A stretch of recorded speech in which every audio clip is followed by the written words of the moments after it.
LEGO Creator 3-in-1 has been an excellent theme for many years, especially when it comes to their buildable animals. So far in 2025, this has continued. And on my table here is the new Creator 3-in-1 Medieval Dragon. Now, does this set deliver on the high quality build and fun pieces? And does it deserve a place in your castle layout? Let's dive in this review.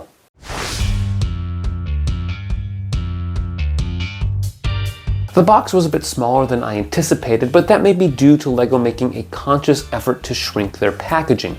The dragon is featured prominently on the front of the box, wings aflutter and mouth poised to breathe fire as it defends its treasure from any and all opponents. The B and C builds are also shown on the right side. The top of the box highlights all three builds, as does the box, which displays the serpent in water and the phoenix on a pedestal. Inside are 3 instruction manuals and 5 bags. Our instructions were in good condition, and each one is dedicated to its own model. As you would expect, there are no stickers.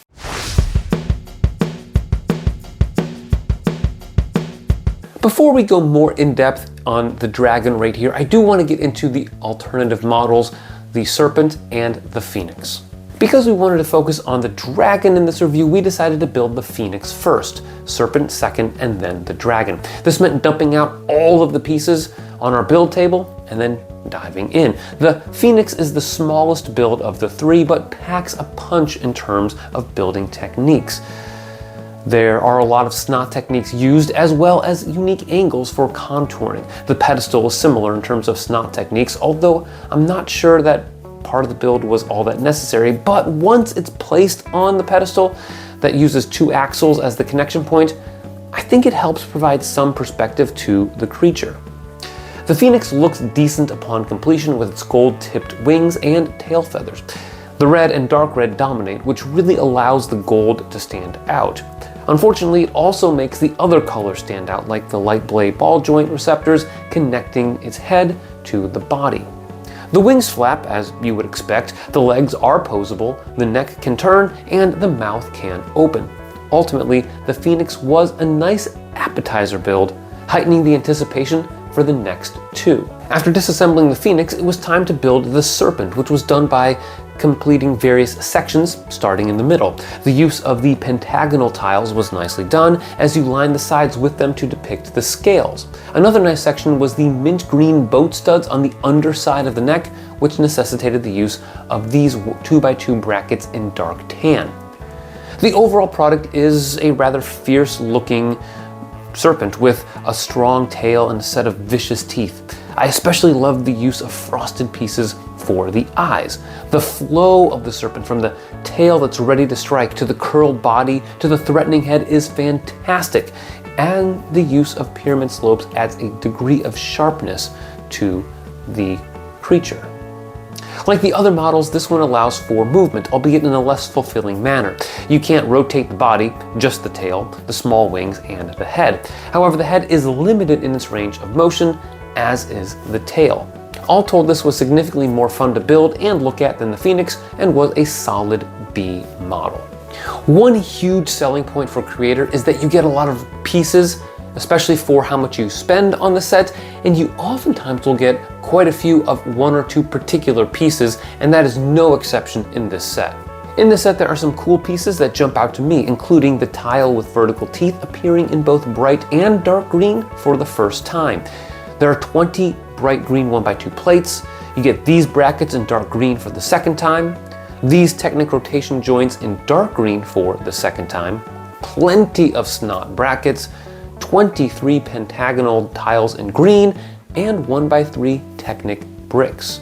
The various shades of green and different quantities of plates and tiles and even some of the brackets make this not just a great parts pack for the animals you can see here, but also for some landscaping. I really like the possibilities when it comes to that, and overall, I was pleased with the piece selection in this set.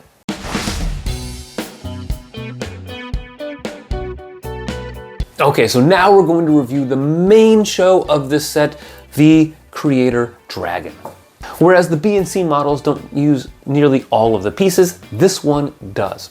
As with the others, you start with the core of the body, only this time you include the bigger joint pieces.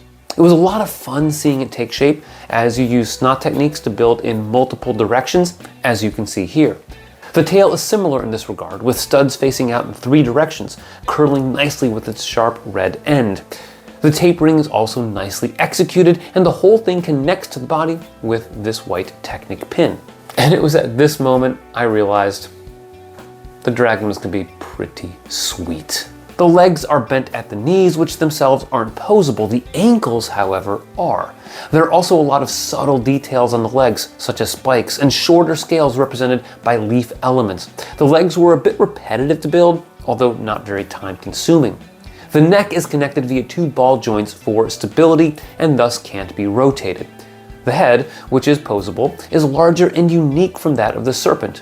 Note the dangerous looking eyes built by sticking dark green 1x1 round plates with a hole on some pearl gold bars. Also, note the lack of fire in its mouth. The wings are mirror opposites of one another and full of subtle details, like rounded tiles for scales, red bones that represent the tips, and black lines that represent maybe the bones and structure of the wings, providing support on the underside. I thought these would be rather flimsy as I built them, but they're decently strong in the end. You attach them to the bigger joint pieces on each side, and you're done. The dragon has some serious heft to it and looks like it's ready to strike. The wingspan is large and its claws are imposing. The mint green boat studs as scales provide protection to his underbelly, and his jaw opens sufficiently wide to begin the fire-breathing process, which doesn't actually happen because there is no fire. The shape and size are very reptilian and remind me a bit of a smaller version of the large Jurassic Park T-Rex from a few years ago. The dark red pyramid slopes look great adorning its back, and add even more danger to any minifig stupid enough to try to steal its treasure, which consists of gold and these frosted gems in a treasure chest. One issue with the posability is that you can't stand it up on its hind legs. It can do the splits though. It can rest on all fours, but there's too much weight in the front and feet don't attach to anything. Perhaps a small stand would help with that. Otherwise, you can lean it up on whatever it is you want to attack. In my case, it was the Lion Knight's castle. Note how he approaches the entrance asking politely to take control of the castle, and after being rejected, he forced his way in by attacking the guards. With the poor Lion Knights no more, he stands unchallenged at the top of the castle.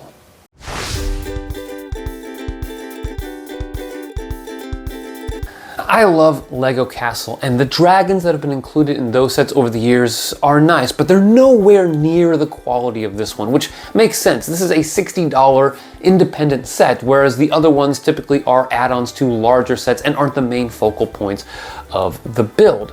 And that really is part of the charm of this set. You can use this to terrorize your Lion Knight's castle, or medieval blacksmith, or the medieval town square, or any old school castle set that you have, and it's going to be imposing and substantive, and it's going to add quite a bit of playability to your medieval display.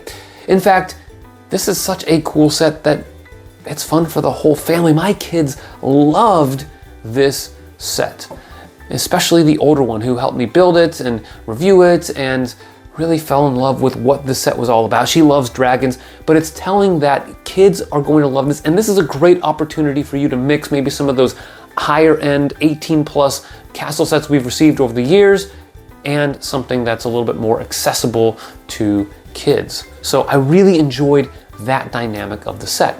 Now, in terms of value, this is a $60 set for, as you can see on the box right here, 715 pieces. Now that in and of itself is good value, which you would expect from Creator 3-in-1 sets. To be fair, there are no minifigs, but that really doesn't bother me given that it is a good value and you get some really cool pieces with this, plus the fact that it fits in very well with my favorite Lego theme at the moment, or I guess offshoot of different themes, because it's castle and it doesn't have its own theme.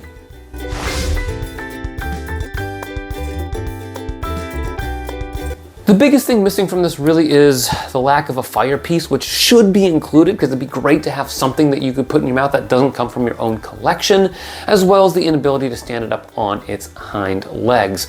All told, those are fairly small criticisms, but they are meaningful. The other two builds are not nearly as good as this one, nor do they look as strong as this on display, which is to be expected. They are the B and C models after all. All told, I'm giving this a 9 out of 10, and I really can't wait to put this on display somewhere behind me on these Moduspay shelves to depict the dragon attacking or terrorizing a medieval town or castle. I hope you learned something by watching this review. Comment down below if you plan on getting any of the Creator 3-in-1 animals from 2025. Thanks for watching, and always remember to keep building together.